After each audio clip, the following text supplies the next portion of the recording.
श्री राधा कृष्णाय नमो नमः। सर्वप्रथम मैं भगवान श्री राधा कृष्ण के चरण कमलों की वंदना करता हूँ। आप सभी भक्तजनों को भी सादर नमस्कार करता हूँ।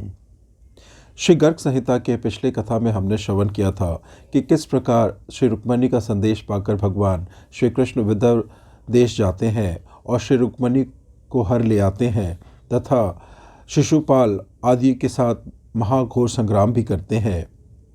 इसके आगे की कथा का श्रवण हम आज करेंगे, जो इस प्रकार से है। श्री नारद जी कहते हैं, रुक्मिणी के हरण और मित्रों की पराजय का वृत्तांत सुनकर भीष्मक पुत्र रुक्मी ने समस्त भूपालों के सुनते हुए यह प्रतिज्ञा की, राजाओं, मैं आप लोगों के सामने यह सच्ची प्रतिज्ञा करता हूँ कि युद्ध में श्री कृष्ण को मारकर रुक्मिणी को लौटाए बिना मैं कुंडलीपुर में प्रवेश नहीं करूँगा। यूँ कहकर उस महाउद्भट वीर ने दिव्य कवच धारण किया जो ठोस एवं श्याम वर्ण का था। उसे देखकर ऐसा प्रतीत होता था मानो वह नील मेघ से निर्मित हुआ हो। फिर उसने सिर पर सिंधु देशीय सिरस्त्रान रखा, सौवीर देश का बना हुआ सुंदर धनुष, लाट देश के 2 तरकश, मलेच देश की तलवार, कुटज देश की ढाल, पेठर की महाशक्ति, गुजरात की गदा, बंगाल का परित और कोंकण देश का हस्त्राण धारण करके उंगलियों में गोदा के चर्म से निर्मित उंगली त्राण बांध लिया और किरीट रत्नमय कुंडल तथा सोने के बाजूबंद से विभूषित हो रुक्मी ने युद्ध करने का निश्चय किया। फिर चंचल घोड़ों से युक्त जैत्र रथ पर आरूढ़ हो 2 अक्षौणी सेना साथ लिए उसने श्री कृष्ण का पीछा किया। शत्रुओं की सेना को पुनः आती देख महाबली बलराम ने यादवों की सेना साथ ले समारंग में उसका सामना किया। रुक्मी बार बार धनुष टंकारता और कठोर वचन बोलता हुए अतिरथी देवेश्वर श्री कृष्ण के पास जा पहुंचा और बोला, अरे खड़ा रह, यदि जीवित रहना चाहता है तो तुरंत मेरी बहन को छोड़ दे, नहीं तो मैं सेना सहित तुझे इसी समय यमलोक को भेज दूंगा। तेरे कुल पर राजा ययाति का शाप लगा हुआ है और तू ग्वालों की जूठन खाने वाला है। जरासंध के भय से भीत रहता है और काल यवन के आगे से पीठ दिखाकर भाग चुका है। यूँ कहकर उसने अपने तरकस से एक बाण निकालकर धनुष पर चढ़ा दिया और उसे कान तक खींचकर श्री कृष्ण की छाती को लक्ष्य करके चला दिया। उस बाण से आहत होने पर भी भगवान श्री कृष्ण ने एक सायक से उसके धनुष की टंकार करने वाली प्रत्यंचा इस प्रकार काट दी मानो गरुड़ ने किसी सर्पणी को छिन्न भिन्न कर डाला हो। फिर रुक्मिणी ने शीघ्र ही अपने धनुष पर टंकार ध्वनि करने वाली दूसरी स्वर्णभूषित प्रत्यंचा चढ़ा ली और 10 बाणों द्वारा रणभूमि में श्रीहरि को घायल कर दिया। तब श्री कृष्ण ने एक बाण मारकर रुक्मी के प्रत्यंचा सहित धनुष को उसी क्षण वैसे ही काट दिया जैसे ज्ञान के द्वारा त्रिगुणात्मक संसार बंधन को काट दिया जाता है। श्री कृष्ण के अपने अमोघ बाण द्वारा बीच से ही उसके धनुष के 2 टुकड़े कर दिए। फिर उन्होंने रुक्मी को 100 बाण मारकर युद्ध में छत विछत कर दिया। धनुष कट जाने पर विदर्भ राजकुमार ने श्रीहरि के ऊपर चमचमाती हुई महाशक्ति उसी प्रकार चलाई जैसे किसी मुनि ने विज्ञान के लिए महाशक्ति का प्रयोग किया हो। गदाधारी भगवान गदाग्रज ने अपनी गदा से उस महाशक्ति पर प्रहार किया, उससे उसके 2 टुकड़े हो गए। उस खंडित शक्ति ने रुक्मी के ही सारथी को मार डाला।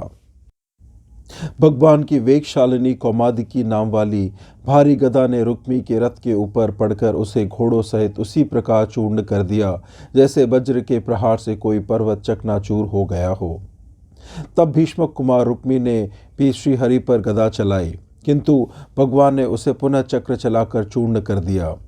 सोने के बाजूबंद से विभूषित बलवान रुक्मी ने बंगाल का परिध हाथ में लेकर उसके द्वारा श्रीहरि के कंधे पर प्रहार किया और उस भूमि में मेघ के समान गर्जना करने लगा। परिध से तड़ित होने पर पुष्पमाला के आघात को कुछ भी न गिनने वाले हाथी की भांति भगवान अविचल रहे। उन्होंने उसी परिध से समारंग में रुक्मी पर आघात किया। परिध की चोट खाकर रुक्मी मन ही मन कुछ व्याकुल हो उठा। फिर उसने युद्ध भूमि में माधव की भत्सना करते हुए ढाल और तलवार हाथ में ले ली। भगवान ने भी अपने खड्ग का प्रहार करके उसकी ढाल और तलवार काट दी। उस खड्ग के अग्रभाग से रुक्मी का सिरस्त्रान और विशाल कवच कटकर गिर पड़े। लगे हाथ उसके दस्ताने भी काट दिए गए। अब उस युद्ध में रुक्मी के हाथ में केवल तलवार की मुट्ठी रह गई थी। उस दशा में अपने पास आए हुए रुक्मी को श्रीहरि ने भुजदंडों से पकड़कर पृथ्वी पर दे मारा, और जैसे मृग के ऊपर सिंह सवार हो जाए उसी प्रकार वे उसके ऊपर चढ़ गए तथा रोषपूर्वक तीखी धार वाले अपने नंदक नाम के खड्ग को हाथ में ले लिया। श्री कृष्ण को अपने भाई के वध के लिए उद्यत देख रुक्मिणी भय से विहल हो उठी और पति के चरणों में गिरकर उस सती साध्वी राजकुमारी ने करुण स्वर में कहा।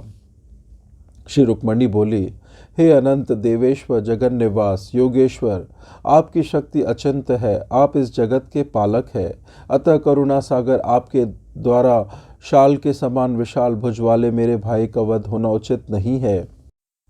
श्री नारद जी कहते हैं, राजन, डर के मारे विलाप करती हुई रुक्मिणी का मुंह दुख के कारण सूख गया था, उसका कंठ रुध गया। अपनी प्रिया सती रुक्मिणी की ऐसी अवस्था देखकर श्रीहरि रुक्मी के वध से विरत हो गए। फिर उसी के कमरबंद से बांधकर तीखी धार वाले खड्ग से श्रीहरि ने रुक्मी के आधे मुख की दाढ़ी मूछ के बाल साफ कर दिए। इतने में ही 2 अक्षौणी सेना को परास्त करके सैनिकों सहित बलराम जी वहां आ पहुंचे। उन्होंने देखा कि रुक्मी कुरूप और दीन अवस्था में बंधा पड़ा है। फिर तो उनके हृदय में दया आ गई और उसका बंधन खोलकर बलराम जी ने श्रीहरि को फटकारते हुए कहा, कृष्ण, तुमने यह अच्छा नहीं किया, यह लोक निंदित कर्म है। अपनी पत्नी के भाइयों के साथ इस प्रकार परिहास नहीं किया जाता। जिसके बड़े भाई को तुमने विरूप कर दिया, वह रुक्मिणी भाई की इस दुर्दशा से चिंतित होकर तुम्हें क्या कहेगी। श्री कृष्ण से यो कहकर वे रुक्मिणी से बोले, कल्याणी, तुम शोक ना करो, सुचिस्मिते, स्वस्थ हो जाओ। आर्य कुमारी महामते, तुम शोक बिल्कुल छोड़ दो, मन में दुख मत मानो। प्रिय अथवा अप्रिय जो भी प्राप्त होता है वह सब मैं काल का किया हुआ मानता हूँ। जैसे घनमाला वायु के अधीन होती है, उसी प्रकार यह सारा जगत काल के वशीभूत है। उस काल को तुम कलना करने वालों का स्वामी परमेश्वर एवं विष्णु समझो। मैं और मेरा यह भाव ही जगत के लिए बंधन का कारण होता है। अहंता और ममता से रहित भाव ही मोक्ष है, इसमें संशय नहीं है। दुख और दुख देने वाला दूसरा कोई नहीं है। यह सब लोगों का अपना भ्रम ही है। शत्रु, मित्र और उदासीन की कल्पना संसारी लोगों द्वारा अज्ञान के कारण की गई है। इस प्रकार भगवान बलराम के समझाने पर भीष्मक पुत्री रुक्मी वैमनस्य छोड़कर चला गया और रुक्मिणी को भी प्रसन्नता हुई। रुक्मी का मनोरथ व्यर्थ हो चुका था। बलराम और श्री कृष्ण के द्वारा जीवित छोड़े दिए जाने पर अपने विरूपकरण की घटना को याद करके उसने तपस्या में लग जाने का विचार किया, किंतु मुख्यमंत्रियों के मना करने पर उसने तप का विचार छोड़ दिया। तथापि कुंडनीपुर में फिर पैर नहीं रखा। रुक्मी ने अपने निवास के लिए भोजकट नामक एक उत्तम नगर का निर्माण कराया। राजन, बलराम और यदुवंशी योद्धाओं से घिरे हुए रुक्मिणी सहित भगवान गोविंद अपनी विजय दुंदुभी बजवाते हुए द्वारका को चले गए। वहां बड़ा भारी उत्सव मनाया गया। मार्गशीर्ष मास में साक्षात श्रीहरि ने वैदिक विधि के अनुसार रुचिर मुख वाली रुक्मिणी के साथ विवाह किया। रुक्मिणी पति श्रीहरि का विवाह संपन्न हो जाने पर श्री रुक्मिणी देवी उनके रुक्म मंदिर सुवर्णमय भवन की शोभा बढ़ाने लगी। पुण्यवती द्वारकापुरी उस समय देवराज इंद्र की अमरावती के समान सुशोभित हो रही थी। भीष्मक नंदिनी रुक्मिणी के विवाह की इस विचित्र कथा को जो भक्ति भाव से सुनता और पढ़ता है, वो भक्त इस लोक में भी वैभव से संपन्न रहता है और देववासान के पश्चात वह मोक्ष का भागी होता है। इस प्रकार से आज की यह सुंदर दिव्य कथा यहीं संपन्न होती है। कथा श्रवण करने के लिए और अपना बहुमूल्य समय देने के लिए आपको धन्यवाद। श्री राधा कृष्णाय नमो नमः।